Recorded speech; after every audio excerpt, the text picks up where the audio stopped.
यानंतर पुढच्या कार्यक्रमाची सूत्र स्वीकारण्याची विनंती मी डॉक्टर नाडकर्णी यांना करतो. डॉक्टर नाडकर्णी. नमस्कार. Good morning. Good morning Latur. 7व्या वेदमध्ये तुम्हा सगळ्यांचं मनपूर्वक स्वागत. आत्ता जेव्हा धनंजय कुलकर्णी प्रास्ताविक करत होते त्यावेळेला मी माझ्या मनाशी असा विचार करत होतो की हा एकूण 80वा वेद आहे. त्यामुळे गेली 26 वर्ष 80 वेद 11 शहरं. तर आज आपण या एकूण 80व्या वेदमध्ये आहोत. आणि या वेदचं मला वैशिष्ट्य असं वाटतंय की धनंजय कुलकर्णी म्हणाले त्याप्रमाणे जरा गंभीर सूत्र आहे. गंभीर सूत्र आहे म्हणून काही सगळ्यांनी चेहरे गंभीर करण्याची गरज नाही आहे. आपण गंभीर सूत्र पुरेशा खेळकरपणे उलगडायचा सगळेजण प्रयत्न करू. आणि याची मला खात्री आहे कारण आजच्या आपल्या ज्या सगळ्या फॅकल्टीज आहेत, सगळे जे इकडे आपल्या वेद परिवारातले वक्ते आलेले आहेत, संवादक आलेले आहेत, हे सगळे तरुण आहेत. म्हणजे यातला सगळ्यात ज्येष्ठ मीच आहे बहुतेक. बाकी सगळेजण खूप तरुण आहेत. त्यामुळे हे सगळे 21व्या शतकातले आहेत आणि तुम्ही सगळे जे विद्यार्थी आहात हे या शतकामध्येच वाढता आहात. त्यामुळे खेळकरपणे हे सगळं सूत्र तुमच्यासमोर मांडलं जाईल याची मला खात्री आहे. टेक्नॉलॉजी, आत्ता धनंजय कुलकर्णी म्हणाले तंत्रज्ञान, की तंत्रज्ञान वाढतं आहे आणि तंत्रज्ञानामुळे खरं तर आपण एकमेकांशी कनेक्टेड व्हायला पाहिजे. पण तसं होतं आहे का हे आपण आज तपासून पाहणार आहोत. बऱ्याच ठिकाणी मी असं पाहतो की घरामधले 4 जण संध्याकाळी जेवायला म्हणून बसलेले आहेत. पूर्वी ते टी व्ही बघायचे आणि घास घ्यायचे. आता काय करतात, आता मोबाईल बघतात आणि घास घेतात. आणि एकमेकांचा आय कॉन्टॅक्टच कमी झाला आहे का काय अनेक घरांच्या मध्ये असं आपल्याला वाटायला लागतं. मला परवा एक आई तक्रार करत होती. ती म्हणाली की अहो, जेवणाच्या टेबलावरती माझ्या मुलाने आई भाजी खूप चांगली झाली आहे हे सुद्धा व्हॉट्सॲपवरतीच मला कळवलं. मग आता याला कनेक्ट म्हणायचं का डिस्कनेक्ट म्हणायचं? कारण कळवलं म्हणजे कनेक्ट आहे. पण मग अशा तऱ्हेने कळवायची गरज होती का? तर मला असं वाटतं की कनेक्ट आणि डिस्कनेक्टमध्ये महत्त्वाचा दुवा आणि महत्त्वाचा धागा हा भावनांचा आहे, तंत्रज्ञानाचा नाही आहे. संवादामध्ये भावना असेल तर कनेक्ट येतो. संवादामधली भावना हरवली तर डिस्कनेक्ट येतो. त्यामुळे या भावना नेमकं कुठल्या असाव्यात की ज्या आपल्याला कनेक्टही करतात आणि डिस्कनेक्टही करतात? सकारात्मक कुठल्या, नकारात्मक कुठल्या, पूरक कुठल्या, तारक कुठल्या आणि मारक कुठल्या, हे पण आपण पाहूया या आजच्या सगळ्या दिवसामध्ये. आणि वेगवेगळ्या पद्धतीने हे सूत्र आपण उलगडून पाहूया. गंभीर सूत्र आपल्यासमोर सादर करण्यामध्ये खरं तर लातूरच्या वेदचा हातखंडा आहे. 2 वर्षांपूर्वी ज्यावेळेला पाण्याचा प्रश्न सगळ्या लातूर शहराला भेडसावत होता त्यावेळी आपण एक संपूर्ण वेद पाणी प्रश्नावरती केला होता. आणि तो आपण जानेवारी महिन्यात केला आणि नंतरच्याच मे महिन्यामध्ये तुमच्या लातूर शहराला पाणी पुरवठा करण्यासाठी ट्रेन्सचा वापर करण्यात आला. पण आपण आधी पाहिलं होतं की असं होणार आहे आणि त्या गंभीर विषयावरती आपण एक वेध केला होता. त्यामुळं गंभीर प्रश्न हे महत्त्वाचे आहेत आणि जे महत्त्वाचे आहेत ते वेदच्या व्यासपीठावरती आले पाहिजेत. त्याशिवाय आपण वेदला जीवन की पाठशाला असं कसं म्हणू शकणार? त्यामुळे व्यवसाय प्रबोधन परिषद म्हणून ही सुरू झाली, पण आज ती लाईफ स्किल्स कॉन्क्लेव्ह किंवा जीवन की पाठशाला असं आपण त्याला म्हणत आहोत. आजच्या सगळ्या 5 सत्रांमधून आपण मस्त धमाल करू. पहिले आपले सुनील खांडबहाळे हे जे आहेत, तरुण मित्र आहे आपला, भाषांच्या क्षेत्रामध्ये तो काम करतोय. भाषांच्या क्षेत्रामधली डिक्शनरी त्याने कशी बनवली, वेबवरची, नेटवरची डिक्शनरी, त्याच्याबद्दल आपण त्याच्याकडून जाणून घेऊ, त्याच्या प्रवासाबद्दल जाणून घेऊ. त्यानंतर आपल्याकडे गायत्री आणि ऋतुजा या 2 तरुण मुली आल्या आहेत, त्यांच्याशी आपण गप्पा मारणार आहोत, त्यांच्या प्रवासाविषयी, त्यांच्या कनेक्ट डिस्कनेक्ट विषयी. नंतर आपल्याकडे आज डिजिटल साने गुरुजी आलेले आहेत, संदीप गुंड, की ज्यांनी पष्टेपाडा या आदिवासी भागामध्ये पहिली आदिवासी शाळा, डिजिटल शाळा सुरू केली. आणि आज संपूर्ण महाराष्ट्रामध्ये आणि महाराष्ट्राच्या बाहेरही डिजिटल शाळा तयार कशा होतील या ध्यासाने प्रेरित होऊन संदीप गुंड काम करतायत. त्यानंतर ही जी थीम आहे कनेक्ट डिस्कनेक्ट, याच्यावरती मी काही तुमच्याशी बोलणार आहे. आणि त्याच्यानंतर मधुर पडवळ नावाचा आपला अत्यंत मधुर असा मित्र आहे तरुण, की जो जवळजवळ 45 वाद्य वाजवू शकतो. 45. आणि त्याची फोक्स वॅगन नावाची एक कल्पना आहे, म्हणजे लोकसंगीतामधली हरवलेली वाद्य हा भारतामध्ये जाऊन शोधून काढतो आणि त्याचं एक म्युझियमच तुम्ही या स्टेजवरती बघणार आहात. आणि ती सगळी वाद्य तो आपल्याला वाजवून दाखवणार आहे. त्यामुळे ते अगदी धमाल सत्र असणार आहे, की ज्याने आपण आजच्या आपल्या वेधची सांगता करणार आहोत. असा हा आपला दिवसभराचा कार्यक्रम असणार आहे. आपण पहिल्या सत्राला सुरुवात करणार आहोत. सुनील खांडबहाळे यांना बोलवणार आहोत व्यासपीठावरती. पण त्याच्या आधी त्यांच्या संदर्भातलं एक ऑडिओ व्हिज्युअल, एक ध्वनिचित्रफीत जी तयार केली आहे ती आपण बघूया आणि मग त्यांना आपण व्यासपीठावरती आमंत्रित करूया. नाशिक जिल्ह्यातलं आडवळणाचं खेडेगाव, कुटुंबाचा शिक्षणाशी फारसा संबंध नाही. अशा पार्श्वभूमीवर इंग्रजीच्या धास्तीने शिक्षणच सोडून देण्याच्या मनस्थितीत तो होता. कोणी एकाने शब्दकोश हाती दिला आणि त्याच्या हाती अल्लाउद्दीनचा चिराग लागला. शब्दकोशाचं महत्त्व लक्षात घेऊन त्याने डिजिटल ऑनलाईन डिक्शनरी तयार करण्याचं स्वप्न पाहिलं. त्यासाठी प्रथम त्याने कॉम्प्युटरशी मैत्री केली. दिवसाचे 15-20 तास असे 6 महिने परिश्रम केल्यानंतर अवतरली भारतीय भाषेतली पहिली ऑनलाईन डिक्शनरी, पहिला ऑनलाईन शब्दकोश. स्वतःच्या गरजेतून, तंत्रज्ञानाच्या माध्यमातून स्वतःला जगाशी कनेक्ट करणाऱ्या या तरुणाला मग ध्यासच लागला आपल्यासारख्या लाखो करोडोंना ग्लोबशी कनेक्ट करण्याचा. व्यवसाय म्हणून नव्हे तर झपाटलेपण घेऊन काम करणाऱ्या या तंत्रपुरुषाने विकिलिंक आणि मायक्रोसॉफ्टसारख्या महाकाय कंपन्यांच्या आकर्षक ऑफर्स नम्रपणे नाकारून भारताच्या बहुभाषिकतेला जगाच्या कोंदणात नेऊन बसवण्याचा विडा उचलला तो सुनील खांडबहाळे. आपण वेधच्या व्यासपीठावरती जोरदार टाळ्यांनी स्वागत करूया सुनील खांडबहाळे.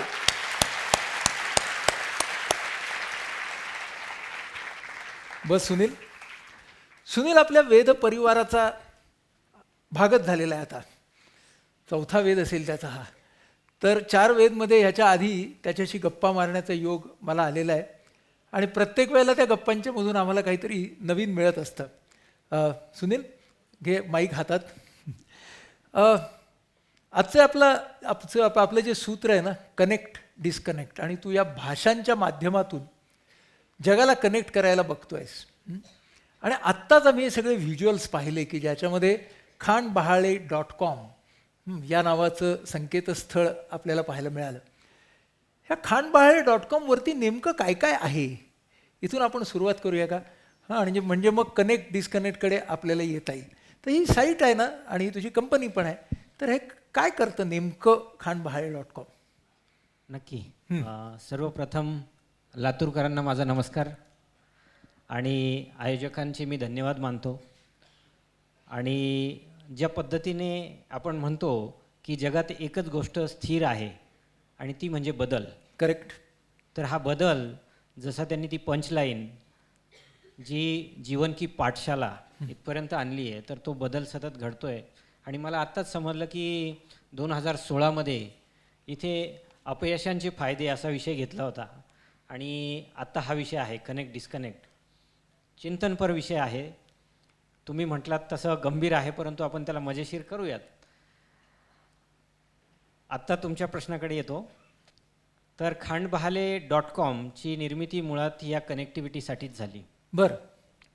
जगभर 7,000 भाषा बोलल्या जातात. 7,000हून जास्त भाषा जगात बोलल्या जातात. बरं. आणि आपण असं बघतो आता, त्यात भारत हे अतिशय छान उदाहरण आहे, कारण आपण बहुभाषीय देश आपला आहे. आपण नवीन प्रांतात गेलो, नवीन राज्यात गेलो की एक वेगळ्या देशात आल्यासारखं वाटतं. आपण फॉरेन कंट्रीमध्ये आल्यासारखं वाटतं.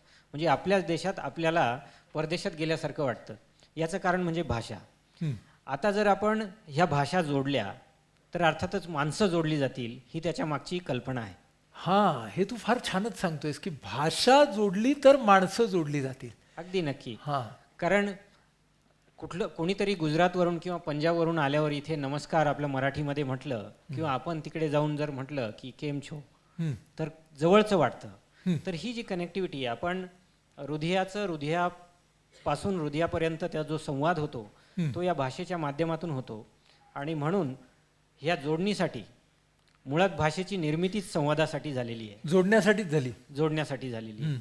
आणि मग हे जोडत असताना ज्या ह्या वेगवेगळ्या भाषा आहेत ह्या जोडल्या तर त्या जोडणीची व्याप्ती वाढेल, जगभर वाढेल. आणि ह्या म्हणजे भाषा जोडणी प्रकल्पातून संपूर्ण विश्वाला जोडणी करण्याचा हा एक प्रयत्न आहे छोटा. मी असं ऐकलंय की आत्ता आपण समजा मी मराठीत बोललो आणि कॉम्प्युटरच्या समोर असलो तर माझं मराठी आणि मी तिकडे कॉम्प्युटरला कमांड दिली की आता माझं हे मराठी अमुक एका भाषेत ट्रान्सलेट कर, तर आता कॉम्प्युटर करू शकतो. इथपर्यंत आपण आलेलो आहोत. हो, म्हणजे आता तंत्रज्ञानाची प्रगती इतकी होतीये आणि येऊ घातली आहे काही वर्षामध्ये की आपण बोलत असताना रिअल टाईममध्ये ट्रान्सलेशन दुसऱ्या भाषेमध्ये होऊ शकेल. रिअल टाईममध्ये म्हणजे खऱ्या अर्थानं माणसं जोडली जातील. जोडली जाते. हां, आता आपण खांडबाळे.com कडे येऊया. इथं काय काय होतं, किती भाषांचं पोर्टल आहे? इथे आता ज्या 22 राजभाषा आहेत हं. भारत देशाच्या बरं. राज्यघटनेनुसार, तर त्या सर्व भाषांचं वेगवेगळ्या भाषांमध्ये भाषांतर होतं. आणि सर्वात महत्त्वाचे याचे शब्दकोश, म्हणजे भाषांतराचा जो मूळ पाया आहे किंवा जो बेस आहे तो आहे शब्दकोश. बरोबर. तर ह्या शब्दांचं शब्दांतर किंवा भाषांतर वेगवेगळ्या भाषांमध्ये केलं जातं. आणि आज जगभरातून म्हणजे लाखो लोक दररोज या वेबसाईटला व्हिजिट करत असतात.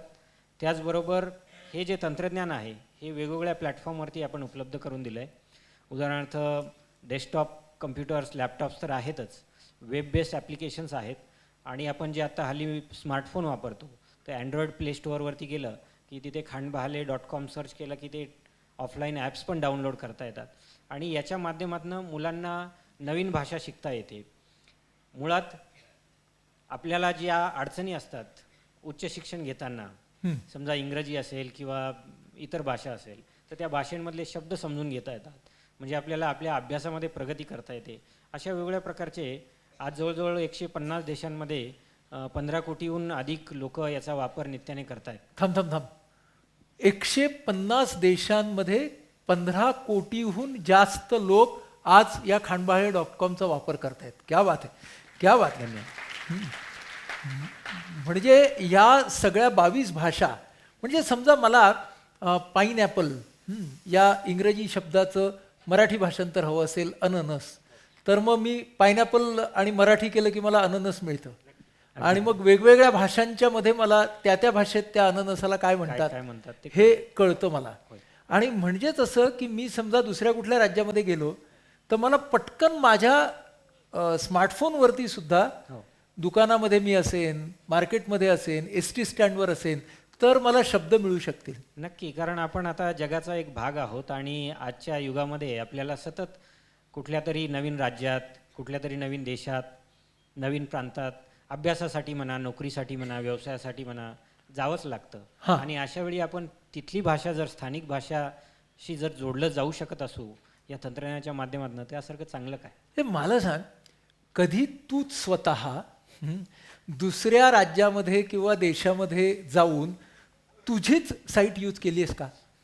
म्हणजे मुळात याची सुरुवातच माझ्यापासून झालेली आहे. मला याची गरज पडली. कशी म्हणून ती मी वापरायला लागलो. तर त्याची गरज अशी पडली की जेव्हा माझं इंजिनिअरिंग डिप्लोमामध्ये ॲडमिशन झाली आणि तो जो विषय होता तो पूर्ण इंग्रजीतून शिकवला जात होता. कुठला विषय होता तो? म्हणजे पूर्ण डिप्लोमाचं सगळं इंजिनिअरिंग. म्हणजे इन्स्ट्रुमेंटेशन इंजिनिअरिंगला माझी ॲडमिशन झाली होती आणि मी मराठी माध्यमातून आलेलो विद्यार्थी. त्याच्यामुळे वयाच्या 16व्या वर्षापर्यंत, आणि तो सुद्धा ग्रामीण भागातून आलेला. ग्रामीण भागातून. माझी जी शाळा होती ती जिल्हा परिषदची शाळा, म्हणजे 4थी पर्यंत एक शिक्षक 4 वर्ग 1 खोली अशी ती शाळा, म्हणजे एकच शिक्षक 4ही वर्गांना शिकवणार. बर. आणि त्यानंतरची जी शाळा होती माझी ती पुणे विद्यार्थीगृहाची तळेगाव अंजनेरी विद्या प्रशाला. तर परंतु इंग्रजीचं इतकं काही तिथे शिक्षण झालं नाही. बरोबर. म्हणजे माझी त्यावेळची इंग्रजीची परिस्थिती तुम्हाला सांगायची झाली हां. तर जेव्हा मी ॲडमिशन फॉर्म भरला डिप्लोमासाठीचा, तर त्यावेळी तिथे वेगवेगळे रकाने दिलेले होते. त्यात तुमचं नाव काय ते लिहा, नंतर तुमचं वय, जन्मतारीख लिहा, आणि पुढे होतं की जेंडर काय आहे तुमचं असं लिहा. इंग्लिशमध्ये होता तो, इंग्रजीमध्ये. तर मी त्याच्यात नाव आणि हे लिहिलं, जन्मतारीख, आणि जेंडरवरती मला कळे ना याचा अर्थ काय. जेंडर ह्याचा अर्थ काय? पण तिथे 2 ऑप्शन होते, मेल आणि फिमेल. हं. तर फिमेल जरा मोठं आणि लांबलचक वाटलं, म्हणजे थोडं आपल्याला मोठं असलं म्हणजे भारदस्त वाटतं. तर मी त्याच्यावरती टिक मार्क केलं. आणि मग ते ॲडमिशन देणारे जे होते, ते फॉर्म कलेक्ट करणारे, त्यांनी माझ्याकडे 4 वेळा वरून खाली असं बघितलं की काय. म्हणजे थोडक्यात सांगायचं तर माझी इंग्रजीची अशी अवस्था होती.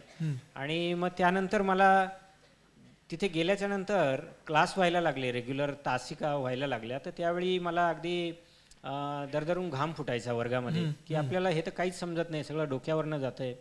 आणि बाकीची जी मुलं आलेली होती ती इंग्रजी माध्यमातून म्हणा किंवा 12वी करून अशी आलेली होती, त्यांना समजायचं आणि प्रतिप्रश्न पण ते विचारायचे शिक्षकांना. आणि अशात मला त्यातलं काही कळत नव्हतं. म्हटल्यावर मी खूप घाबरून गेलो आणि आपल्याला हे जमणार नाही असं वाटायला लागलं. आणि जवळजवळ हे घडत असताना आणखीन एक मजेशीर प्रकार तिथे घडला. बर. माझ्यासारखीच अशी समदुःखी जी होती त्यातली 2 जणं पळून गेली. हां, म्हणजे त्यांनी सोडलं ते शिक्षण अर्ध्यातच. आणि म्हणून माझी अशी इच्छा झाली किंवा मी असं विचार करू लागलो की हे आपल्याला जमणार नाही आणि हे आपल्याला झेपवणार नाही, तर आपणही आपल्या गावाकडे परत जावं. हां. आणि मी सगळं माझं गाठोडं बांधलं आणि जायला निघालो. पण तुम्ही जसं म्हणालात, ग्रामीण भागातून आलेलो असल्यामुळे आणि आमच्या कुटुंबामध्ये ही आमची पहिली पिढी आहे शाळेचा रस्ता धरणारी. माझे आईवडील शैक्षणिकदृष्ट्या अशिक्षित, इच्छा असूनही ते शाळेत जाऊ शकले नाही. परंतु सांगायला आनंद वाटेल की माझ्या आईने शाळेचं तोंड कधी बघितलं नाही, पण ती आज उत्तम प्रकारे लिहू वाचू शकते. बर. हो. हां. ती साक्षर झाली आणि तीच शाळा पण चालवते. बर. हो. आणि वडिलांचं 4थीपर्यंत. तर त्यांनी खूप कष्ट केले आम्हाला शाळेत पाठवण्यासाठी की तुम्ही शाळा शिका. का कुणास ठाऊक, पण त्यांना ते वाटलं की आपली जी परिस्थिती आहे ही बदलवायची असेल तर आपल्याला शिक्षणाशिवाय तरणोपाय नाही. आणि त्यांनी ज्या जिद्दीने आम्हाला टाकलं, तर मला ते सगळं आठवायला लागलं की आपले आईवडील विचार करतात मुलाला इंजिनियर होऊन परत येईल आपला, आणि आपण तर पळपुट्यासारखं चाललो म्हणून. मग म्हटलं नाही, याच्यावर काहीतरी उत्तर असेल. ही समस्या जर आहे तर याच्यावर उत्तर, काहीतरी निराकरण याचं असेल. तर एक प्राध्यापक तिथे माझ्या जरा चांगले परिचयाचे झाले आणि मी त्यांना विचारलं की माझी अशी अशी अडचण आहे. त्या व्यक्तींनी, जोशी सर त्यांचं नाव, त्यांनी टेबलाखालून त्यांची डिक्शनरी, शब्दकोश मला दिला. तो असा बारबक्का माझा चांगला जड होता आणि मी एवढी जड वस्तू आणि मोठी पहिल्यांदाच बघत होतो. कारण माझं शिक्षण जे झालं ते सगळं नातेवाईकांच्या पुस्तकांवर, मित्रांच्या पुस्तकांवर. त्यांचे कोणी 7वीला असलं तर आपण आधीच लिस्ट बनवून ठेवायची की मी 6वीला जाईल तेव्हा त्याचं कधी मिळेल. तर अशा पद्धतीने आमच्या भावंडांची शिक्षणं झाली. त्यामुळे शब्दकोश कशाशी खातात हे आम्हाला काही माहीत नव्हतं. आणि ते मी त्याच्याकडे असं बघायला लागलो, काहीतरी वेगळा पदार्थ टेबलावर आलाय असं. तर मग त्यांनी मला शिकवलं की याच्यात शब्दांचे अर्थ कशी बघतात वगैरे. आणि तिथून म्हणजे माझ्या जीवनामध्ये मला पहिला शब्दकोश हा त्यांनी दिला. ओके. आणि तिथून माझी जी मैत्री झाली शब्दकोशाची ती आज तागायत सुरू आहे. पण आता शब्दकोशाचा तू अभ्यास कसा केलास? हातात तर मिळालं, काय केलंस? जेव्हा मी बघितलं बारकाईने की म्हणजे त्यावेळी काय व्हायचं की शब्दकोश असं आपण रिअल टाईममध्ये वापरू शकत नाही, मोबाईलवर नव्हतं की आता काय चाललंय तर लगेच बघूयात. तर मी फळ्यावर देणारी जी शब्द होती येणारी किंवा प्रोफेसर जे बोलायचे ते सर्व शब्दांची मी नोंद करून घ्यायचो वहीमध्ये. आणि मग खोलीवरती आलो आपण हॉस्टेलला की त्या शब्दांचे अर्थ बघायचे, चाळायचे आणि मग कळायचं की अच्छा असं काहीतरी शिकवलं जात आहे. ओके. हां. पण मला खूप त्याच्यात आनंद वाटायला लागला आणि एक मजा वाटायला लागली की आपल्याला एक शब्द कळतो म्हणून आपल्याला तो विषय हळूहळू उलगडत जातो. हां. आणि मी ही प्रॅक्टिस वर्षभर केली अगदी प्रामाणिकपणे आणि माझी हळूहळू प्रगती व्हायला लागली. बरं. त्यात असं झालं, वर्षाच्या शेवटी जेव्हा निकाल लागला हं. कळालं की खूप मोजकीच मुलं, म्हणजे एक 4-1 मुलं सगळ्या विषयामध्ये पास झालेली. म्हटलं आपला नंबर परत, माझ्या आशा मालवल्या की आपण याच्यामध्ये काही नाही आहोत. परंतु मलाही त्याचा धक्का बसला आणि माझ्या मित्रांनाही की मी तिथे अव्वल आलेलो होतो. अव्वल आला होतास म्हणजे त्या 4 जणातला पहिला होता. पहिलं. बर. म्हणजे तू आणि- खरंच डिक्शनरीचा अभ्यास फार चांगल्या पद्धतीने केलास. म्हणता येईल. हा, म्हणजे तू डिक्शनरीला उशीसारखी वापरली नाही. अगदी उशीसारखी, कारण ती त्याची जाडी चांगली असते आणि मुळात म्हणजे खूप मॅजिकल गोष्ट आहे म्हणजे ही डिक्शनरी जी, की आपल्याला एक वेगळ्या विश्वात घेऊन जाते. म्हणजे डिक्शनरीने तुला फक्त शब्दांचे अर्थ नाही तर आत्मविश्वास सुद्धा शिकवला. आत्मविश्वास दिला. मुळात हा आत्मविश्वास मला वाटतं भाषेपेक्षा, म्हणजे कुठल्याही व्यक्तीला आपण एखादी गोष्ट करू शकतो हे ज्यावेळी कळतं आणि तो जो आत्मविश्वास वाढतो त्याच्याने तो नवीन काहीतरी करण्यासाठी धडपडतो. बरोबर. पण तो त्यावेळी आत्मविश्वासासह त्याचं धडपडणं असतं. Correct. मला वाटतं ते जास्त गरजेचं आहे. हा. जेव्हा हा निकाल लागला हं. तर मला आनंद वाटला हं. की, आणि त्याच क्षणी मला कळालं हं. की आपल्याला हे जे यश मिळालंय आज, हं. हे फक्त एका गोष्टीला मित्र केल्यामुळे मिळालं आणि तो म्हणजे शब्दकोश. शब्दकोश. आणि त्या दिवशी ठरवलं की आयुष्यामध्ये या मित्राची मैत्री कधीच सोडायची नाही. वा वा. मग पुढं काय झालं? मग अरे पण आनंद. तुझ्यासारखे हो. इतर अनेक असतील ना की ज्यांना ही अडचण येत होती. आता त्यांना कळलं असेल की शब्दकोश वापरल्यामुळे हा आता अव्वल आला, मग ते आले का तुझ्याकडे? नक्कीच, म्हणजे मला आनंद झाला, पण पुढच्या 1-2 मिनिटामध्ये माझा तो आनंद लगेच बाजूला गेला आणि मला विचार सुरू झाला मनामध्ये. कारण माझी जी 2 मित्र सोडून गेली होती आणि ती माझ्यासारखी इंजिनियर होऊ शकली असती. त्याच्यानंतर बरीच मुलं खेड्यातून येतात, शेतकऱ्यांची मुलं असतात, वेगवेगळ्या त्यांना डोळ्यामध्ये स्वप्न असतं की इंजिनियर व्हावं, डॉक्टर व्हावं. परंतु इंग्रजी ह्या भाषेची अडचण असल्यामुळे ते काय करतात, त्यांच्या स्वप्नांबरोबर कॉम्प्रोमाइज करतात, तडजोड करतात की नको, हे इंग्रजी असल्यामुळे ह्या विषयात जायला नको. म्हणजे भाषेचा डिस्कनेक्ट असतो, त्यामुळे जणू काही महत्वाकांक्षेपासूनही डिस्कनेक्ट होतात. डिस्कनेक्ट म्हणजे मला वाटतं ज्यावेळी म्हणजे आपल्या स्वप्नांशी तडजोड करणं यासारखं दुःख दुसरं काही असू शकत नाही. अगदी. आणि ते मला जाणवलं की अशी हजारो लाखो नुसत्या आपल्याकडेच, महाराष्ट्रातच नाही तर भारतभर, कारण जो तो ज्याच्या त्याच्या मातृभाषेतून शिक्षण घेत असतो, माध्यमिक शिक्षण, आणि पुढे त्याला इंग्रजीशी झगडावं लागतं. आजही आपण बघितलं तर मराठी मुलगा एकतर शिक्षणात भाषेमुळे अडचण निर्माण होते, अडथळा येतो, मग त्याच्यात प्रगती होत नाही. त्यात थोडी त्याने काहीतरी कष्ट करून भाषेवरती मात मिळवली, थोडं शिक्षण केलं, तर त्याला पुढे नोकरी मिळत नाही. भाषावरती प्रभुत्व नसल्यामुळे नोकरी मिळाली कोणाच्या तरी ओळखीने किंवा स्वतःच्या स्किल्सने, तर त्यात आणखी पदोन्नती मिळत नाही.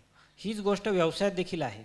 आणि हे छोट्याशा गोष्टीमुळे काय तर भाषा, म्हणजे तो जो डिस्कनेक्ट तुम्ही म्हणालात, तो डिस्कनेक्ट आणि त्याबरोबर येणारा जो न्यूनगंड आहे, यातून जे रसायन तयार होतं ते पुढे आयुष्यभर पुरतं. आणि म्हणून मला असं वाटलं की हे मुलं, जसं आपल्याला यश मिळालं तसं इतरांनाही मिळावं, आणि म्हणून काहीतरी करायचं ठरवलं. हां. तर मग 3 वर्ष माझ्याकडे जवळजवळ 20-25 हजार शब्दांचा शब्दसंग्रह तयार झाला, जे इंजिनिअरिंगला आवश्यक होतं. आणि त्या काळात मला बाकी तंत्रज्ञानाचं काही शिक्षण नव्हतं आणि मला ती व्हिजनही नव्हती. म्हणून काय करावं, तर पटकन जे सुचलं ते मी केलं. तर मी काय केलं, त्या शब्दकोशाच्या ते जी वही होती माझी नोटबुक, त्याच्या झेरॉक्स काढल्या. बरं. आणि त्या मुलांना वाटायला लागलो. बरं. मग त्या वाटता वाटता असं लक्षात आलं की मुलांना त्याचा फायदा होतोय आणि माझ्याकडे फारसे पैसे नव्हते खिशात की सगळ्यांना देता येईल. मग ते एक एक करून वापरायचे. पण त्यातनं अशी पुढची संकल्पना म्हणता येईल की पुस्तक करूयात आपण याचं. बरं. पण पुस्तक करतानाच्या त्या प्रक्रियेमध्ये कळालं की तेवढेसे शब्द पुरेसे नाही आहेत, अजून असायला पाहिजे. मग काही भाषातज्ञांशी भेटीगाठी झाल्या. त्यानंतर काही त्यातले जाणकार होते की तुम्हाला प्रकाशक लागेल याच्यासाठी, मग त्याच्यासाठी शाई लागते, छापण्याचा खर्च, त्याचं रचना करण्याचा खर्च, आणि हे सगळं बघितलं तर माझ्या असं लक्षात आलं की हे पर्यावरणपूरक नाही आहे. कारण शेवटी कागद जो येतो त्या कागदासाठी आपण कुठल्या तरी झाडाचा एक बळी घेतलेला असतो. म्हणजे आता रिसर्चनुसार कळतं की एक 8 फूट उंच आणि 6 फूट रुंद अशा झाडाचा आपण बळी घेतल्यावर साधारण शब्दकोश म्हणजे जे 800 पानं असतात, समजा 1800 पानाच्या 20 प्रती होतात फक्त. बर. तर त्या पद्धतीने म्हणजे आम्हाला एक ग्रीन अवॉर्ड पण मिळाला. तर त्यांनी ते आमच्या पुढे सगळं गणित मांडलं की आजपर्यंत तुम्ही अशी 5 फॉरेस्ट तयार केलेली आहेत नवीन. हा, तुमचा शब्दकोश वापरल्यामुळे तुम्ही 5 जंगलं तयार केली आहेत. हो, म्हणजे एका जंगलामध्ये साधारणतः 10 लाख झाडं असतात, तर अशी 50 लाख झाडं हे डिजिटल तुमचे जे प्रयत्न झाले त्याच्यामुळे वाचली आहेत. वा. तर त्यामुळे तो ग्रीन अवॉर्ड. बरं, म्हणून म्हणून तो मिळाला. ओके. हां, मग ही डिजिटलची कल्पना कधी आली? मग हे पुस्तकाच्या कल्पनेपासून मी बाजूला झालो की हे आपल्याला मनाला बुद्धीला पटत नाही, नवीन काहीतरी असायला पाहिजे. हं. नवीन काय करावं, तर त्यात अभ्यास करत असताना असं लक्षात आलं की जर आपण आहे ती वस्तू नवीन पद्धतीने जर दिली तर मुलं त्याचा वापर करतील. हं. आणि त्या काळी संगणक यायला लागले, कम्प्युटर्स, डेस्कटॉप स्वतःचे म्हणा किंवा कॉलेजेसमध्ये असे. तर आपण एखादं सॉफ्टवेअर असं बनवूयात, पण ते बनवण्यासाठी आपल्याला प्रोग्रामिंग यावं लागतं आधी, हे मला माहीत नव्हतं. बरं. हां, म्हणून मला असं वाटायचं आपण हे स्कॅन करून टाकलं किंवा असं काही झालं की ते लगेच दिसायला लागेल, पण ते तसं तितकंसं सोपं नव्हतं. हां. मग मी काही माझ्या मित्रांना भेटलो ज्यांना त्यातलं नॉलेज होतं, आणि सुदैवाने म्हणता येईल त्यांना वेळ नव्हता माझ्या या गोष्टीकडे लक्ष देण्यासाठी. सुदैवाने त्यांना तुझ्याकडे लक्ष द्यायला वेळ नव्हता. हां. त्यामुळे मला दुसरी संधी मिळाली की हे आपल्यालाच करावं लागेल, हे आपलं दुखणं आहे, आपल्यालाच बरं करावं लागेल. बरं. हां, म्हणून मग मी स्वतः शिकायचं ठरवलं. त्या दृष्टीने माहिती मिळाली की एक संस्था आहे जी याच्यामध्ये शिक्षण देते. त्या संस्थेचं नाव मी आता सांगणार नाही, बरोबर. परंतु त्यांची राष्ट्र पातळीवरती एक परीक्षा होती हां. की तुम्हाला प्रोग्रामिंग किंवा हे शिकायचं असेल तर त्यातही मी पहिल्या क्रमांकाने आलो. कारण खूप मी परिश्रम घेतले होते, मला तिथे ते करायचंच होतं. पण पुन्हा एकदा सुदैवाने त्यांनी माझा प्रवेश जो आहे तो नाकारला. का बरं? कारण माझ्याकडे जवळजवळ त्यावेळी 56,000 म्हणजे अशी फीज होती त्यांची, ट्युशन फी, एक 6 महिन्याची. आणि त्याच्यासाठी मला पुण्यात राहावं लागणार होतं. आणि ते परवडणार नव्हतं. पुण्यात आमचं कोणी नाही ना, आम्ही गावाकडची लोक. तर मग पुण्यात कोणी नातेवाईक नाही, कुणाकडे राहणार. त्यात तुम्हाला एक संगणक घ्यावं लागेल, पुस्तकं घ्यावं लागेल, असं करत करत भलं मोठं गणित होतं जे माझ्या आवाक्यापलीकडे होतं. आणि मग मी त्यांना एक विनंती केली की म्हटलं तुमच्याकडे काहीतरी काम करेन, तुम्ही मला झाडू मारायचं काम दिलं तरी मी करेन, आणि त्यातनं मला जे काही पैसे मिळतील, अजूनही मी काही काम करेल रात्री अपरात म्हणजे असं, आणि तुमचे पैसे मी हळूहळू देईन, मला तेवढं इन्स्टॉलमेंटची फॅसिलिटी द्या. पण मला वाटतं त्यांच्याकडे डिमांड जास्त होती, त्या मानाने सप्लाय कमी होता. त्यामुळे त्यांनी पुन्हा एकदा चांगलं झालं की त्यांनी मला नाकारलं तिथे. त्यांनी नाकारलं. हो, म्हणजे ती एक चांगली घटना माझ्या आयुष्यामध्ये घडली की त्यांनी नाकारलं. नाकारल्यामुळे मी हळूच तिथला एक सिलेबसचं जे पुस्तिका असते, छोटी कागद, तो खिशात घातला आणि तिथनं बाहेर पडलो.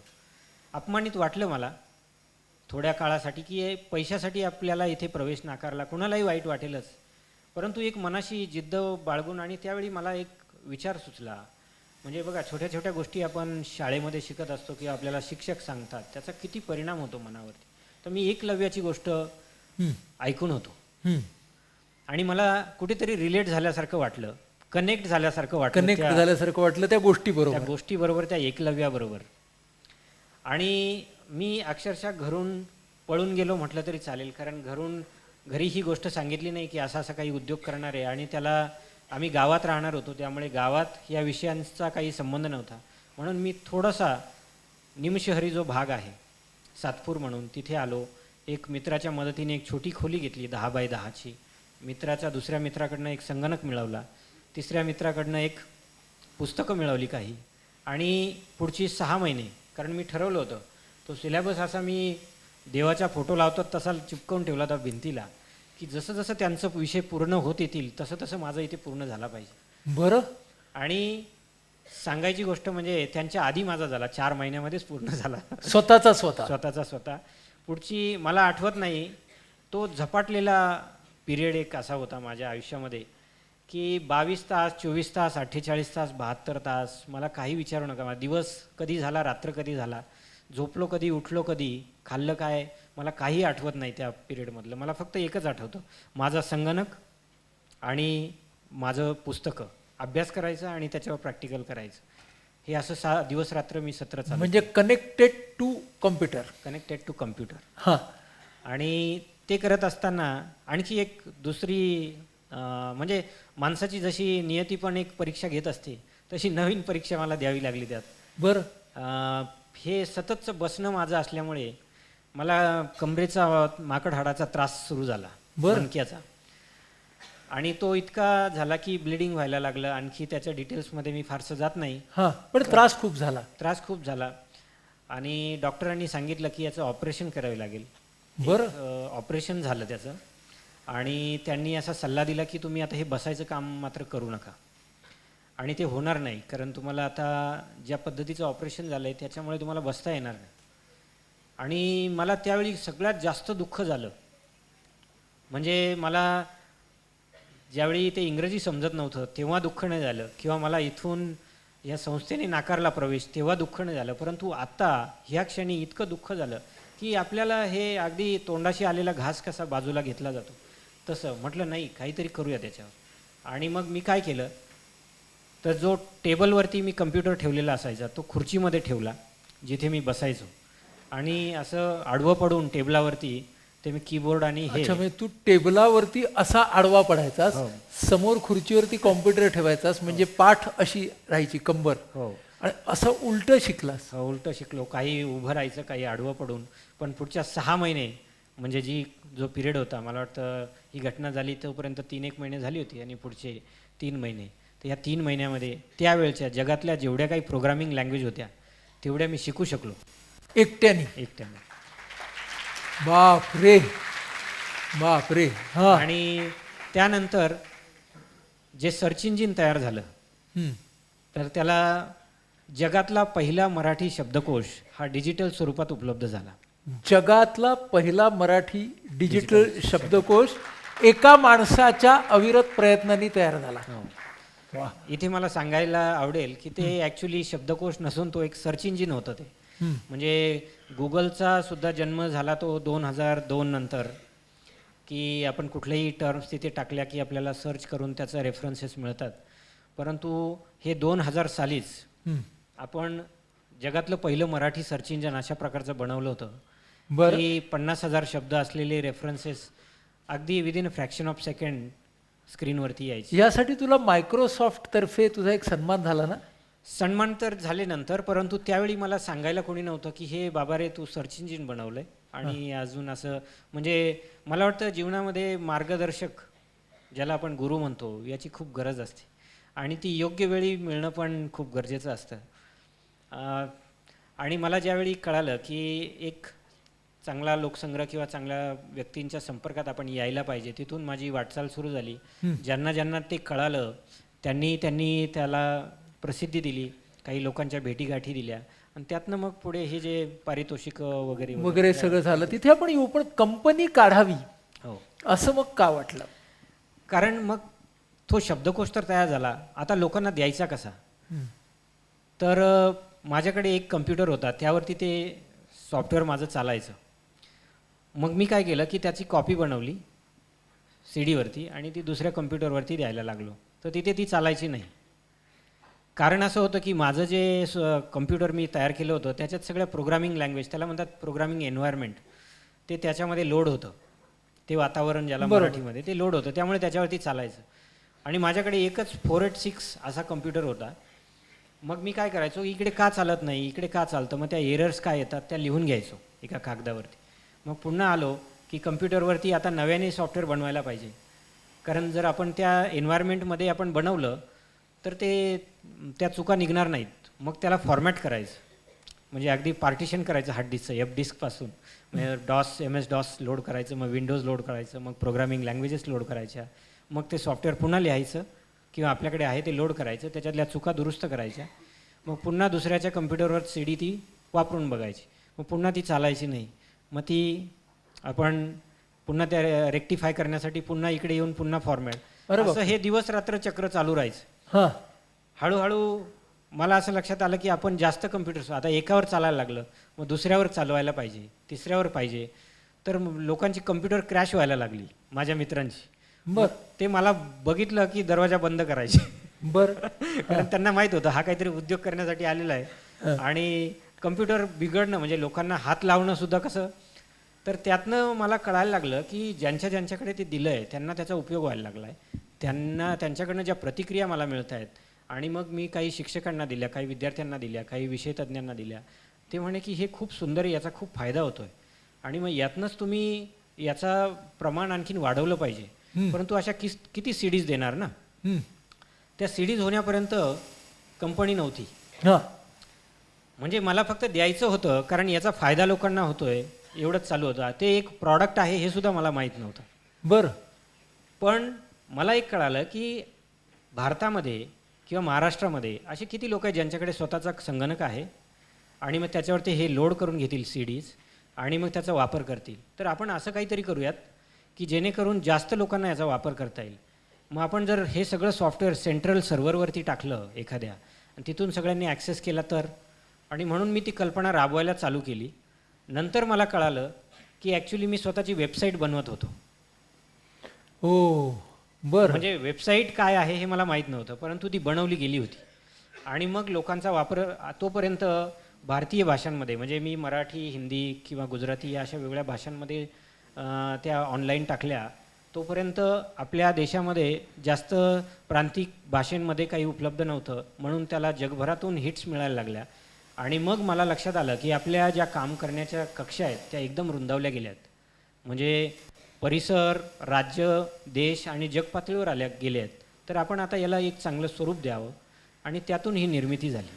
त्याच्यामधून कंपनी चालू झाली. आज तुझ्या कंपनीचं ऑफिस कुठे आहे? कंपनीचं ऑफिस जर तुम्ही विचारलं तर हे जागतिक आहे असं म्हणावं लागेल, वैश्विक आहे असं म्हणावं लागेल. हां कारण आम्ही त्यातही इनोव्हेशन केलं. कारण भाषांमध्ये सगळी जी माणसं असतात, समजा आपल्याला संस्कृत भाषेमधला तज्ज्ञ हवा आहे किंवा उर्दू भाषेतला तज्ज्ञ हवा आहे तर ते एका ठिकाणी सगळे एका जागेवर ही सगळी मंडळी मिळत नाही. म्हणून मग जिथे जिथे ती उपलब्ध आहेत तिथून त्यांना अशी सिस्टम बसवून देणं की जे काम करू शकतील. अशा पद्धतीने आमच्याकडे आता ह्या 22 भाषा आणि इतरही नवीन चालू आहेत. याच्यावर काम करण्यासाठी जगभरातून लोक जे तज्ज्ञ आहेत ते आमच्या सिस्टमवरती येतात आणि तिथून ते कॉन्ट्रीब्यूट करतात. किती जण काम करतायत या सगळ्यामध्ये आता? आमची जी तज्ज्ञ लोकांची टीम आहे, भाषा तज्ज्ञ आणि इंजिनियर्स, अशी आमच्याकडे 45 ते 50 लोक आहेत. आणि पुढे क्राऊडसोर्स मॉडेल आम्ही वापरतोय. क्राऊडसोर्स म्हणजे लोकांच्या मदतीने, समजा कोणी वापरणारा असेल त्याला वाटलं हा शब्द तिथे नाही आहे तर तो टाकावा, जर त्याला माहीत असेल तर तो टाकावा किंवा नसेल तर त्याने तो सजेस्ट करावा की हा तुमच्या शब्दकोशात घ्या तुम्ही. तर अशा पद्धतीने आमच्याकडे हजारो लाखो व्हॉलंटियर्स आहेत ज्याच्यामुळे आमच्याकडे नवीन नवीन शब्दांचं कलेक्शन हे डेली तुमच्या शब्दकोशामध्ये भर पडत असते. आणि मग पुढे आम्ही ते त्याची पडताळणी करून बघतो आणि ते टाकतो. म्हणजे या अर्थानं वापरणारा प्रत्येक जण जो तुमच्याशी कनेक्ट होतो तो त्याचा भाग बनतो आणि तो तिथे कॉन्ट्रीब्यूट सुद्धा करायला लागतो, त्याचं योगदान मिळतं त्याच्यामध्ये. आणि आता अशा 22 भाषा भारतीय, पण परदेशातल्या पण काही भाषा. परदेशातल्या भाषांचं आता फक्त इंग्रजी भाषा आहे कारण आपण भारतातल्याच भाषा इतक्या आहेत आणि त्यात काम, तर त्याच्यामध्ये बँडविड्थ आम्हाला वाढवली पाहिजे. आता पुढचा आमचा टप्पा तोच आहे की आता भारतीय भाषा झाल्या तर आपण आता परकीय भाषा जोडायला सुरुवात करूयात. आणि एकदा परकीय भाषा आणि भारतीय भाषा अशा झाल्या की त्यांना इंटरकनेक्ट करूयात आपापसात. हां, म्हणजे समजा मराठी टू फ्रेंच किंवा तमिळ टू जॅपनीज अशा पद्धतीने.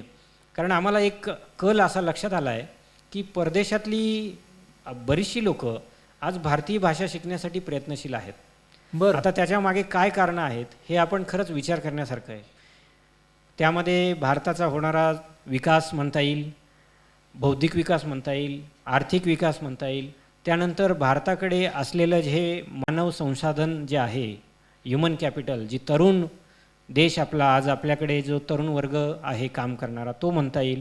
आणि सर्वात महत्त्वाचं म्हणजे भारताकडे एक मोठी बाजारपेठ जी ओपन बाजारपेठ आहे.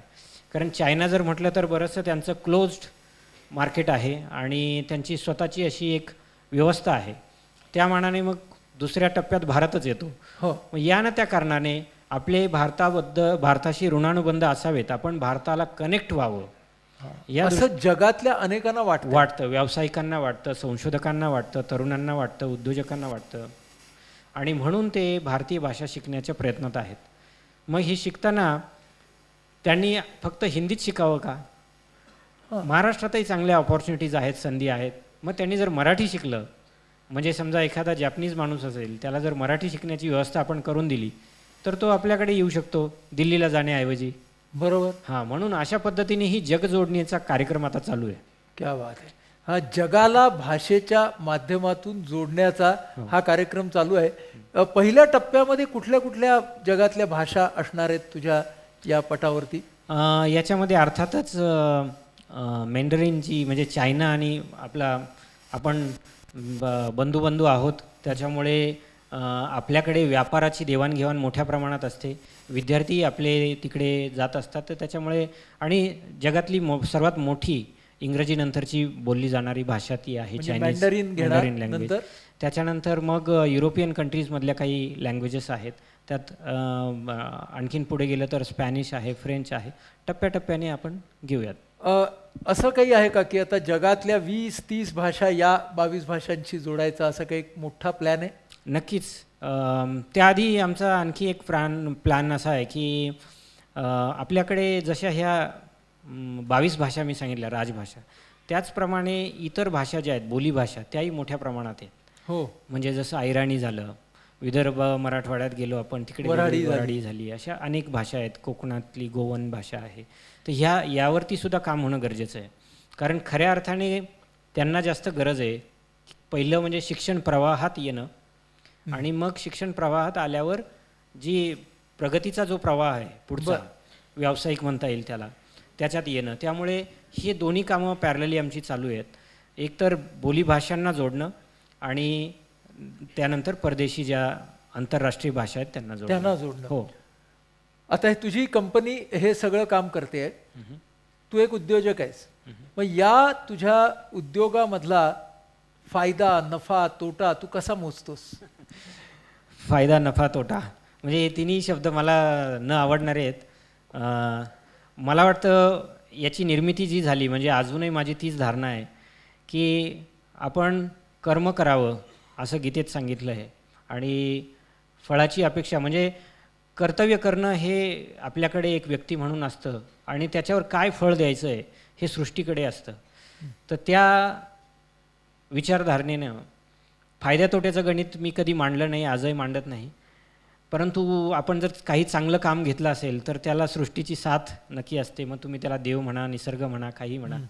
आणि आज गेली 19 वर्ष या प्रकल्पावरती काम करतो आहे.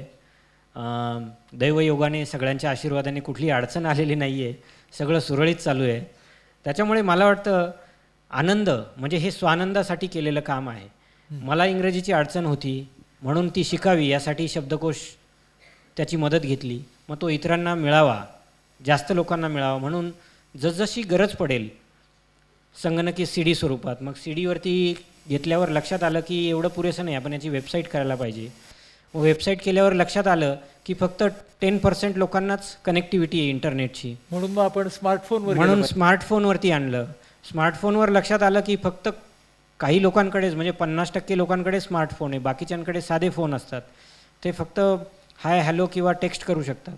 मग SMS वर आधारित शब्दकोश आपण नवीन सुरू केला. बरं. म्हणजे अशा पद्धतीने जे जे गरजेचं आहे ते करत गेलो. का तर त्याची व्याप्ती आणि त्याचा ॲक्सेस जास्तीत जास्त लोकांना मिळाला पाहिजे. मग त्यासाठी आपल्याला किती इन्व्हेस्ट करावं लागतील आणि मग रिटर्न ऑन इन्व्हेस्टमेंट काय होईल हे माझं काम नाही आहे. माझं काम हे की जे मला वाटतं आहे ते मी करून पाहिलं आहे का, आणि ते करत असताना अडीअडचणी येतात तर ते आपण त्याच्यातूनही नवीन गोष्टी शिकत जातो. कारण माझं तंत्रज्ञानातलं शिक्षण काही नाही आहे, माझं इन्स्ट्रुमेंटेशन आणि संगणक. पण आता असं म्हणू नकोस, सर्च इंजिन एक ज्याने तयार केले त्याने मला तंत्रज्ञान येत नाही असं म्हणू नये. पण तू जे मला सांगतोयस ते सगळे जे मॅनेजमेंटचे फंडे आहेत ते थोडेसे वेगळे फंडे आहेत. हां, तू आत्ताच अलीकडे मॅसेच्युसेट्समध्ये म्हणजे अमेरिकेमध्ये गेला हा आणि तिथे MIT स्लोन स्कूल ऑफ मॅनेजमेंटमध्ये MBA करून आला. हो. तर या टप्प्यावरती पुन्हा एकदा शिकावं, MBA करावं असं तुला का वाटलं? म्हणजे माझा एक विश्वास आहे की आपण आयुष्यभर विद्यार्थी असावं. हं. आणि ही जी मानसिकता आयुष्यभर विद्यार्थी असण्याची ही खूप काही शिकवते माणसाला आणि आपण शिकण्यासाठी कायम तत्पर असतो. तर असंच हे सगळा प्रवासात असताना मग संशोधनाच्या म्हणा किंवा उद्योजकतेच्या म्हणा मला वाटायला लागलं की आपल्याला जर याला मोठ्या स्केलवर न्यायचं आहे तर आपण अनेक जागतिक चांगल्या, कारण देश पातळीवर बऱ्यापैकी लोकांपर्यंत ॲक्सेस होता, परंतु जग पातळीवरती लोक काय करतात, वेगवेगळ्या कंपन्या कशा मोठ्या होतात, ते आपलं उत्पादन जास्तीत जास्त लोकांपर्यंत कसं पोचवतात, ह्या सगळ्या गोष्टींचा आपण अभ्यास करायला पाहिजे. म्हणून ती जी तलवार किंवा त्याला जी धार आपण नेहमी लावायला पाहिजे, तसं मला वाटलं की मला हे करायला पाहिजे. आणि हे ॲक्च्युली एक पुन्हा नशिबानं आलेली गोष्ट म्हणता येईल किंवा एक संधी मला मिळाली त्यामध्ये. नाशिक आणि इतर परिसरामध्ये आणि सामाजिक कामातही बऱ्याचदा मी गुंतलो गेलो आणि या सगळ्यांची दखल घेऊन मला एक इन्व्हाइट केलं गेलं, काही लोकांनी रेफर केलं की तुम्ही ही जगातली सर्वोत्तम संस्था आहे जी तंत्रज्ञानात काहीतरी शिकवते, तर तुम्ही तिथे जाऊन तुमचे व्यवस्थापनाचे आणि तंत्रज्ञानाचे दोन्ही धडे घेऊ शकतात. म्हणून मला 1 वर्षाची ती फेलोशिप मिळाली. इनोव्हेशन, लिडरशिप आणि ग्लोबल असे 3 ॲस्पेक्ट त्याच्यामध्ये होते, तर ती नुकतीच पूर्ण करून मी आलो. आणि आता तुझा एक टेड टॉक आहे यूट्यूबवरती, तो तू इंग्रजीत दिलेला आहेस आणि त्या इंग्रजीमध्ये तू अगदी फाड इंग्रजीमध्ये तो टेड टॉक दिलेला आहेस. तर टेड टॉक देताना आणि इंग्रजीमध्ये जगाबरोबर संवाद साधताना यावेळेला आत्मविश्वास कसा होता रे? कारण आमची मुलं जाऊन बघतील तुझा टेड टॉक. चालेल ना. खरं तर यात खूप मजेशीर गोष्ट एक माझं एक असं मत झालं आहे, जर आपली मातृभाषा आपल्याला चांगली येत असेल ना, तर दुसरी भाषा जी आहे आपण ती खूप लवकर आणि सहज शिकू शकतो. अच्छा, असं कसं कसं रे?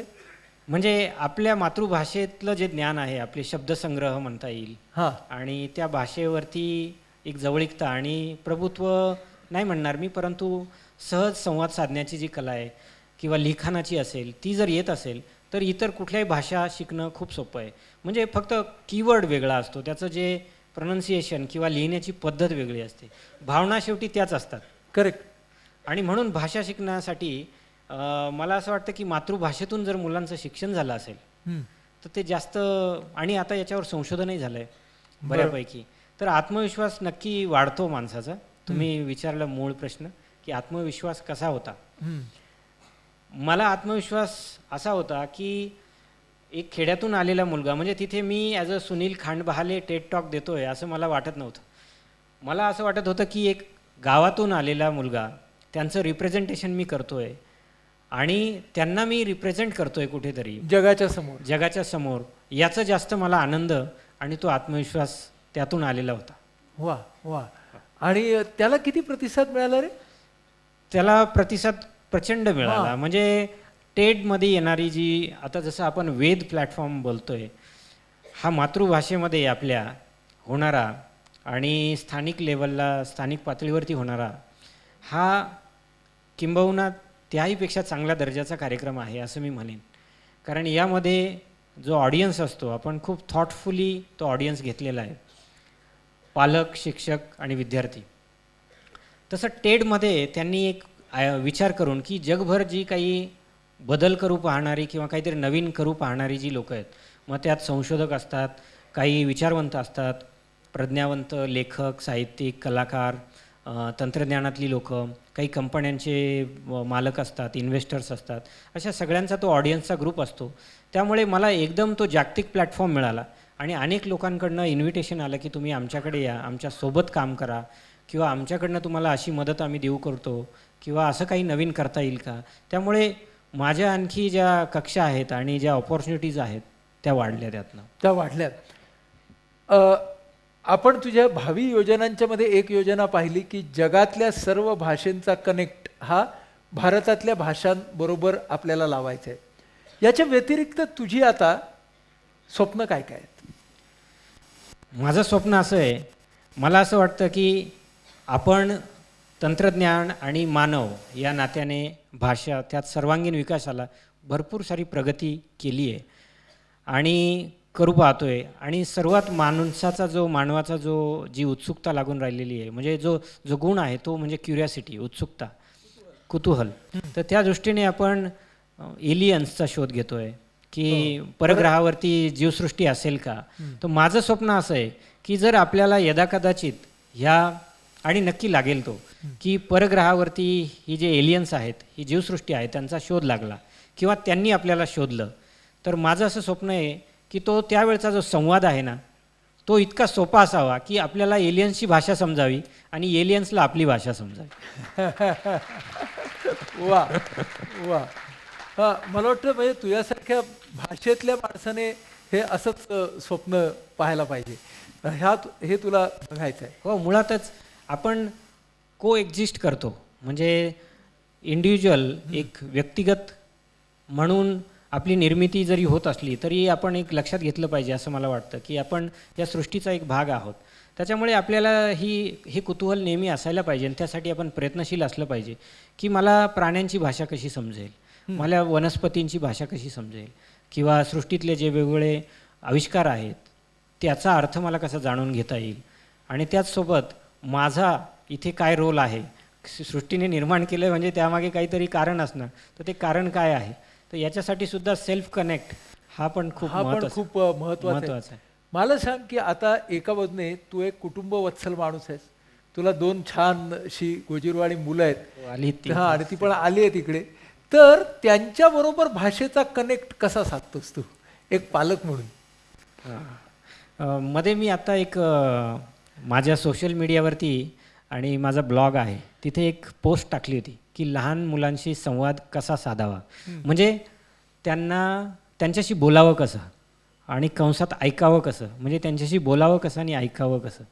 हे खूप महत्त्वाचं आहे. कारण आपण ज्या पद्धतीने आपल्या मुलांशी, नवीन पिढीशी संवाद साधत असतो आणि ते त्यांचं शिक्षण असतं, ते त्या शिक्षण प्रक्रियेत असतात, त्यामुळे पालक म्हणून खूप गोष्टींची काळजी घ्यावी लागते की आपण जे आत्ता बोलत आहोत त्याचा परिणाम खोलवर मुलांच्या काय होणार आहेत, त्यांच्या मनावर काय होणार आहेत. मग सकारात्मक शब्द असायला पाहिजे.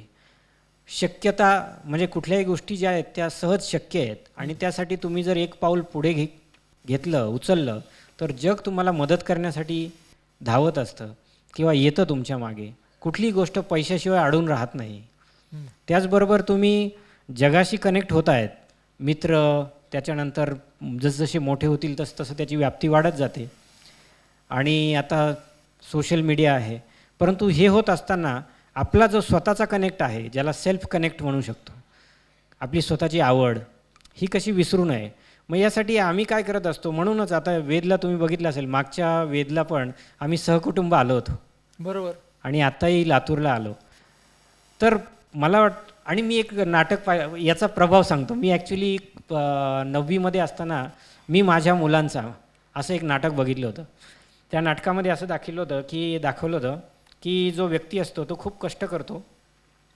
साधारण कुटुंब असतं, 2 मुलं आणि म्हणजे चौकोनी कुटुंब, आणि तो व्यक्ती खूप कष्ट करतो आणि तो परदेशात जातो, दुबईला वगैरे. तिकडं कष्ट करून त्याच्या जीवनामध्ये त्याला एक ध्येय असतं की माझ्या मुलांनी आणि बायकोने चांगलं राहावं, चांगल्या परिस्थितीत राहावं, कारण शेजारी पाजारी राहतात, मित्र राहतात तसं. आणि तो कष्ट करतो आणि काही 10-12 वर्ष तिकडे राहून येतो मोठ्या पदावर दुबईमध्ये, आणि तिकडे तो व्हॉलंटरी रिटायरमेंट घेऊन भारतात येतो. तोपर्यंत मुलं मोठी झालेली असतात वगैरे, म्हणजे इतकं की त्याला ओळखत पण नाहीत अशा पद्धतीची. आणि बायको पण सामाजिक सोशल मीडिया त्यांचे याच्यामध्ये गुंग झालेली असते, त्याच्यामुळे तो एकाकी पडतो. असं आपलं होऊ नये. मग त्याच्यात असं सांगितलं आहे नंतर की त्याचा एक मित्र असतो आणि तो परत जायला निघतो परदेशात, की आता इथे येऊन तर फायदा काही झाला नाही मला, जे त्याचं स्वप्न असं असतं की मी खूप पैसा कमवेन आणि मग परत कनेक्ट होईल आणि मग एकदाचा कनेक्ट होईल, असं त्याचं ते होत नाही. मग त्याचा मित्र ज्यावेळी तो परत जायला निघतो त्यावेळी ते सगळं फॅमिली मिटिंग घेतात आणि तो मित्र सांगतो की हा ज्यावेळी सांगायचा की माझी पदोन्नती झाली, मला आता ओव्हरटाईम करावं लागेल, तर त्यावेळी तो ओव्हरटाईम करत नव्हता. तो वडापावची गाडी लावायचा, रात्री ओझे व्हायचा, रेल्वे स्टेशनवर काम करायचा. तुम्हाला नवीन त्याने जर काही आणून दिलं असेल तर त्याच्यामागे आणि ही सगळी स्टोरी तो सांगतो. आणि त्यावेळी त्या कुटुंबाला, मुलांना कळतं, बायकोला कळतं की आपल्या वडिलांनी किती कष्ट किती केले. कष्ट केले आहेत आणि मग ते कुटुंब एकत्र पुन्हा कनेक्ट होतं, जे डिस्कनेक्ट झालेलं कनेक्ट होतं. तर माझा त्या नाटकाचा माझ्यावर खूप परिणाम आहे. बर त्यामुळे शक्यतो जमेल तिथे आम्ही सहकुटुंब जात असतो. वा, म्हणजे तेवढा कनेक्ट ठेवायचा तुम्ही प्रयत्न करता. हो, आणि मग जात असताना बाकी चालू असतात, खेळावं जास्तीत जास्त, ॲक्टिव्हिटीज सोबत कराव्या, असं जमेल तसं.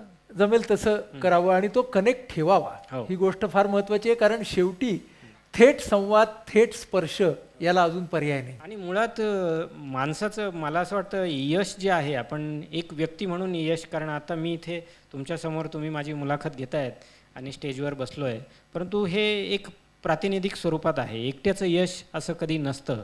कारण मी ज्यावेळी 1 वर्ष अमेरिकेत गेलो तर माझ्या मागे माझ्या बायकोने, सौभाग्यवतीने मुलांची काळजी घेतली, माझ्या आईवडिलांची काळजी घेतली. ज्यावेळी मी शिक्षणासाठी दुसरीकडे गेलो, माझ्या भावाने घरातलं सांभाळ आईवडिलांचा केला किंवा त्याच्यासाठी कष्ट केले.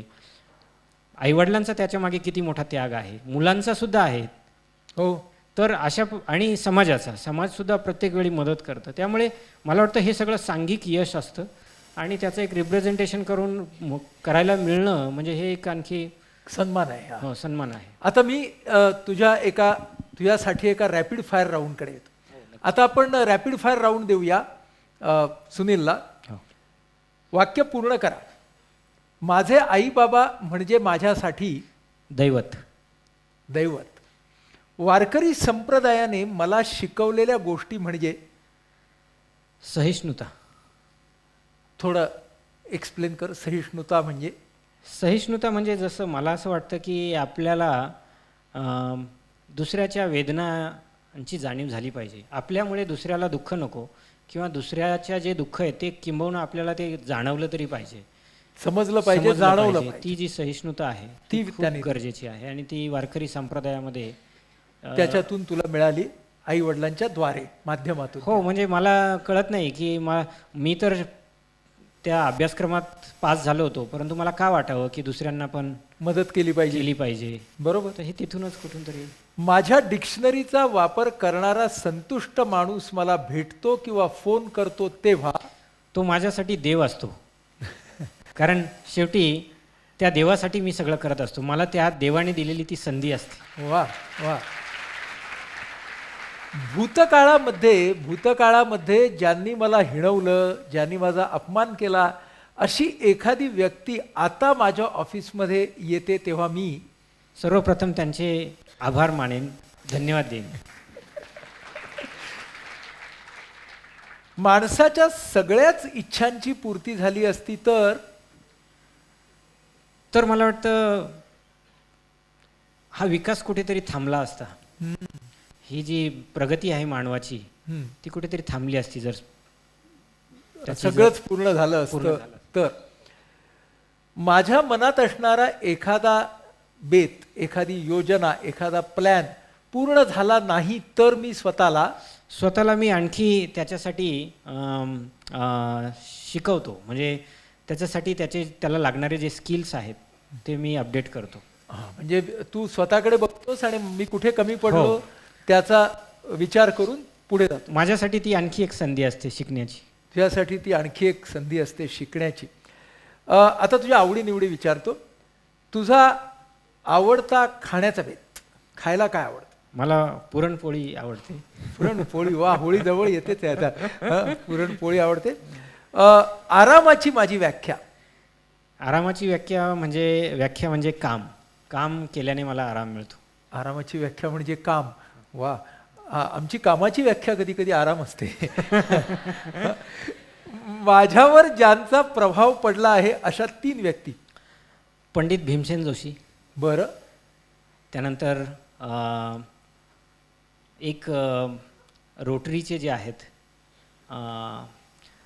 त्यांचं नाव आता पॉल, हॅरी पॉल, ज्यांनी ह्या रोटरीची संस्थापक आहेत. पॉल हॅरिस त्यांचं नाव. आणि तिसरे व्यक्ती जे आहेत माझ्या आयुष्यामध्ये ज्यांचा माझ्यावर प्रभाव आहे ते म्हणजे माझे आई वडील. माझे आवडते संत. संत ज्ञानदेव अर्थातच. ज्ञानदेव अर्थातच. माझं आवडतं कोटेशन किंवा आवडती कविता? आवडतं कोटेशन मला वाटतं बी मॅड. बी मॅड. हां, म्हणजे मोटिवेटेड अँड डेडिकेटेड. हां, MAD. Motivated and dedicated mad. तुझं आवडतं भजन? माझं आवडते भजनं तर सर्वच आहेत, परंतु वारकरी संप्रदायामध्ये जी भजनं आहेत की आपलं जे पंढरपूर जे दैवत आहे, जाता पंढरीशी सुख वाटे जीवा. हां, जाता पंढरीशी सुख वाटे जीवा हे आवडतं भजन. भजन. तुझा स्वतःचा एक विरंगुळा तू खिशामध्ये घेऊन फिरत असतोस? आत्ता आहे का खिशात तो? नेहमीच असतो. नेहमीच असतो. ह्याचा एक विरंगुळा नेहमी याच्या खिशात असतो. आणि आत्ता आपल्या सत्राच्या गप्पांच्या शेवटी तो विरंगुळा तू आमच्या सगळ्यांच्या समोर जरा सादर करणार आहेस? नक्की, मला आवडेल. त्याच्याकडे नेहमी हा बघा छोटंसं हे वाद्य ह्याच्याकडे असतं, माउथ ऑर्गन. आणि तो जिथे संधी मिळेल तिथे छानपैकी माउथ ऑर्गन वाजवतो. तर आपण ह्याला काहीतरी आपल्यासाठी वाजवायला सांगूया माउथ ऑर्गन वरती. येस.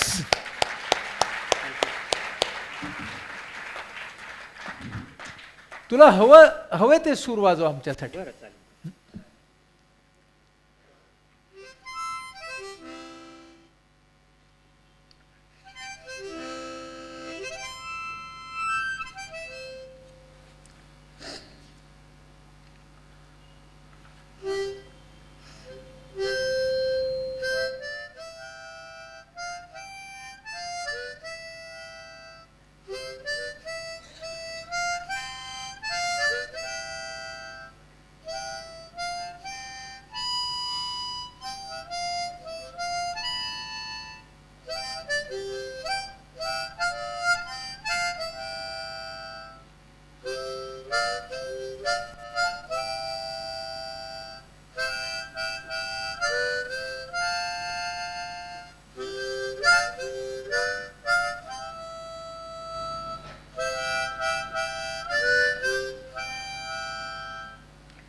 वाह,